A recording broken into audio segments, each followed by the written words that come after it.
Selamat datang di YouTube channel Podcast Malam Kliwon. Sebelum mulai mendengarkan, silakan klik tombol subscribe dan nyalakan tombol notification. Jangan lupa untuk gunakan headset kalian dan selamat mendengarkan.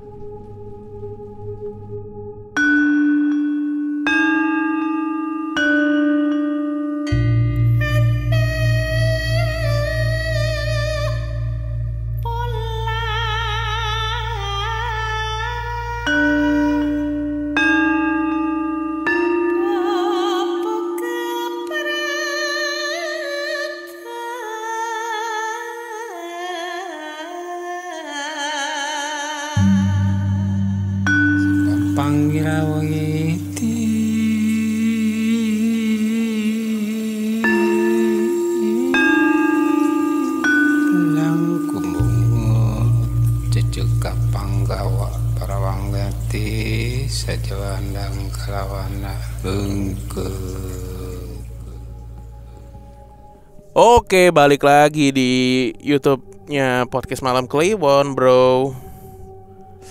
Aduh, gatal ya. Kita siap apa, bro?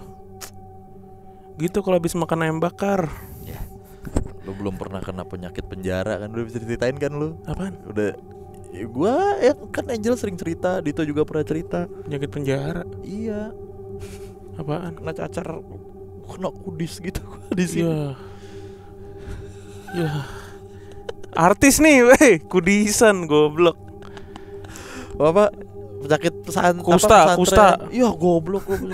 Yang sering terjadi di pesantren sama gundikan. Ya pokoknya gitu kan, kulit kan sering banget, Pak. Wajar lah itu mah. Iya. Apalagi lu anak nongkrong. Dari tongkrongan iya itu kan. Iya, dari tongkrongan. Tos-tosan. Virus itu, virus. Wajar. Virus. Sebenarnya bukan virus, Le. Tapi virus, tergantung. Lu apaan dulu? Karena ada skabies. Skabies tuh kudis. Skabies tuh yang kayak melepuh iya. gitu tuh. Ada kutu sebenarnya itu. Tungau. Ya, ini jadi bahas penyakit anjing. Ayo. Kan kita SPKK. SPKK, spesialis kulit kelamin. Kulit dan kelamin. Kan punya dokter kulit biasa itu. Ajeng ya? Iya. Ajeng dinanti. Nggak jadi. Assalamualaikum sobat Podcast Malam Kliwon. Perkenalkan, namaku Nana. Dalam. Nana Anjang. Kejadian yang akan aku ceritakan ini adalah pengalamanku dan temanku saat menyewa rumah kontrakan di salah satu perumahan di Kelurahan Mulyorejo, Kota Malang pada tahun 2015-2016. Banyak banget cerita dari Malang. Respect. Setan Malang hiperaktif kali. Saat itu kami masih berstatus mahasiswa di salah satu universitas negeri di Kota Malang. Sengaja aku mengajak temanku nyewa rumah kontrakan yang letaknya agak jauh dari kampus dan di pinggiran kota, agar mendapatkan suasana yang tenang dan asri seperti di kampung halaman. Budgetnya pun lebih terjangkau daripada sewa kos di sekitar kampus. Rumah ini memiliki 2 kamar tidur dan 2 kamar mandi, 1 dapur, dan ada 1 ruangan kecil di samping dapur yang kemudian kami jadikan tempat untuk sholat. Aku menyewa rumah ini dengan 3 orang temanku. Sebut saja nama mereka Putri, Tia, dan Listi. Aku menempati kamar paling depan berdua dengan Putri, sementara kamar kedua ditempati oleh Tia dan Listi. 2 bulan awal kami menempati rumah itu, semua berjalan biasa aja. Kami merasa nyaman tinggal di sana. Kebetulan lokasi perumahan berada di dekat area persawahan dengan view Gunung Kawi yang terlihat jelas dan indah, apalagi ketika fajar dan senja tiba. Memasuki akhir bulan Oktober 2015, sebuah musibah menimpaku yang membuatku harus pulang kampung selama seminggu. Ketika itu, ayahku meninggal. Selama aku di kampung halaman, aku kira keadaan kontrakan baik-baik saja. Sampai ketika aku kembali ke Malang, Putri bercerita kepadaku tentang apa yang dia alami selama aku pulang. Dia bilang, "Nak, beberapa hari yang lalu waktu kamu pulang kampung, pas malam aku tidur, aku mengalami ketindihan." Aku menjawab, "Ah, itu sleep paralysis biasa kali, mungkin kamu kecapean." Dia lalu menambahkan, "Bisa jadi. Tapi malam selanjutnya, pas aku tidur, aku sempat melek bentar. Aku ngelihat ada cewek duduk di sebelah aku. Dia ketawa-ketawa gitu. Aku kira itu kamu. Terus aku merem lagi soalnya masih ngantuk. Setelah pagi aku bangun, aku baru sadar kalau kamu pulang kampung. Terus yang ketawa-tawa tadi malam tuh siapa dong?" Saat itu aku sedikit khawatir, karena memang si Putri ini walaupun dia bukan indigo, tapi dia termasuk orang yang agak sensitif akan keberadaan makhluk halus dan lumayan sering mendapat gangguan. Aku tahu ini karena aku berteman sama dia tuh sejak SMA. Setelah kejadian itu tidak ada kejadian aneh apapun. Sampai beberapa minggu kemudian, di siang hari sekitar jam 12, aku sendirian di rumah karena ketiga temanku sedang kuliah jadwal pagi sampai sore. Sedangkan hari itu aku mendapat jadwal kuliah jam 1 siang. Aku sedang siap-siap berangkat ke kampus, tapi sebelum berangkat, aku buang air kecil dulu. Pas aku sedang buang air kecil, aku mendengar suara wanita menangis dari arah luar kamar mandi. Aku kaget, karena aku ada di rumah sendirian. Dan kalaupun suaranya berasal dari luar rumah, tidak akan terdengar sejelas dan sedekat itu. Ya, betul. Mendengar itu aku hanya membatin, kalau di rumah ini ada penghuni lain, tolong jangan ganggu ya. Aku di kota ini cuma menuntut ilmu. Kemudian suara itu hilang dan aku bergegas berangkat ke kampus.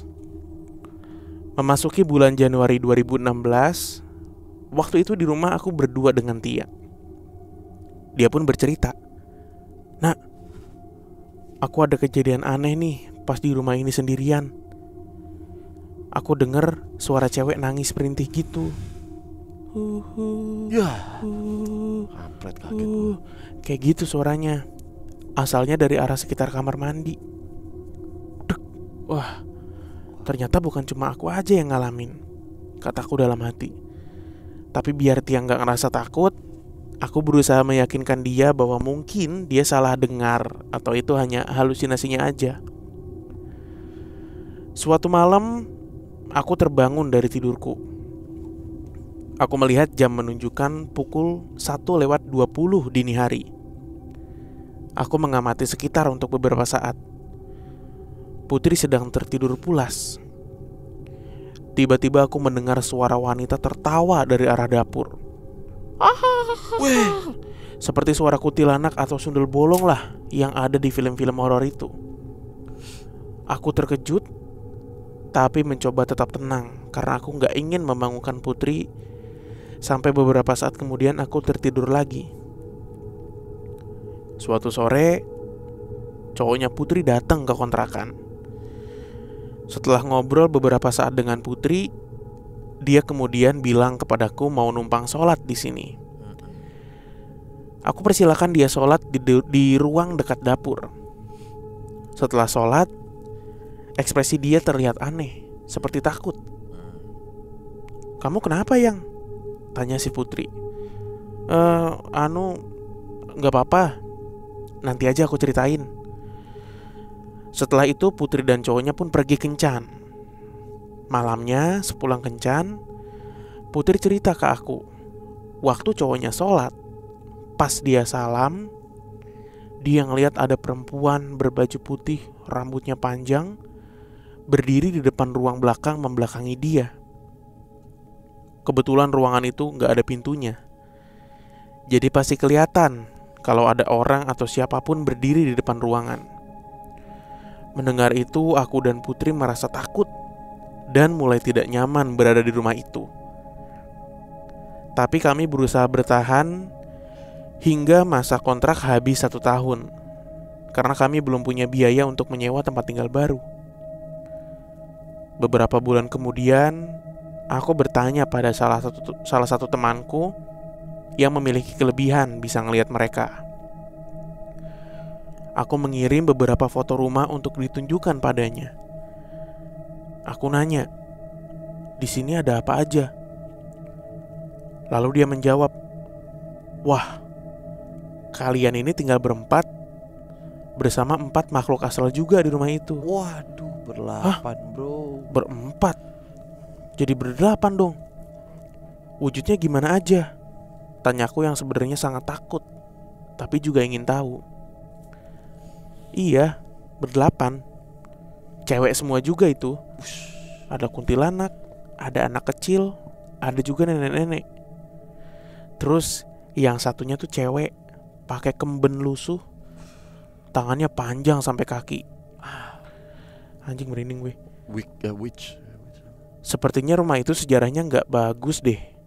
Buruan pindah aja deh kalian, daripada digangguin terus. Setelah mendengar penjelasan temanku itu, aku langsung beritahu ke Putri dan teman-teman. "Rek, fix, akhir semester ini kita harus pindah." Memasuki akhir semester, kami berempat memutuskan menyewa rumah kontrakan lain. Sebenarnya ada beberapa gangguan lain yang aku alami, seperti benda-benda yang bergerak sendiri dan suara-suara wanita tertawa atau kadang menangis. Tapi nanti ceritaku jadi terlalu panjang. Sekian dulu mas cerita pengalaman horor dari aku. Maaf kalau kurang serem.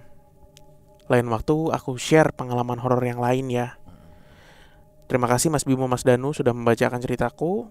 Sukses terus untuk podcast Malam Kliwon. Wassalamualaikum. Waalaikumsalam.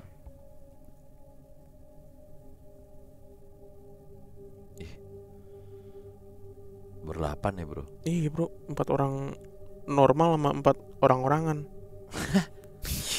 Tapi diganggunya masih gak menyerang ya. Ya nangis, Iya, berdiri, ya begitu dah. Iseng aja, gak pengen yang... show off. Iya, show off mah ini dong.